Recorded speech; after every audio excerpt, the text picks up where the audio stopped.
కొంతమంది పిల్లలు, కొంతమంది పెద్దలు బ్రేక్‌ఫాస్ట్ గానీ, లంచ్ గానీ, తినక ముందు గానీ, తిన్న తర్వాత గానీ టీ తాగడం అనేది అలవాటు చేసుకున్నారు. ఇలా చేయకూడదు. ఎందుకంటే టీలో టానిక్ యాసిడ్ ఉంటుంది. ఈ టానిక్ యాసిడ్ అనేది మన బ్రేక్‌ఫాస్ట్‌లోని, మనం తినే ఫుడ్‌లోని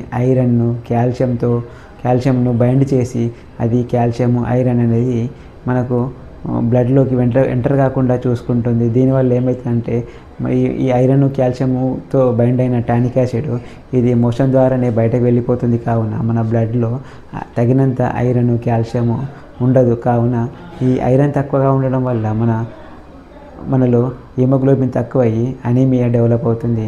అలాగే కాల్షియం కూడా తక్కువయ్యి మనకు బోన్ పెయిన్స్ రావడం, కాల్షియం తక్కువ కావడం వల్ల మజిల్ పెయిన్స్, బాడీ పెయిన్స్ వచ్చే అవకాశం ఉన్నది. సో మనము బ్రేక్‌ఫాస్ట్ కానీ, లంచ్ కానీ, తినక ముందు కానీ, తిన్న తర్వాత కానీ టీ తాగకూడదు. ఒక గంటన్నర గ్యాప్ ఇచ్చిన తర్వాతనే టీ కానీ, కాఫీ కానీ తాగవచ్చు.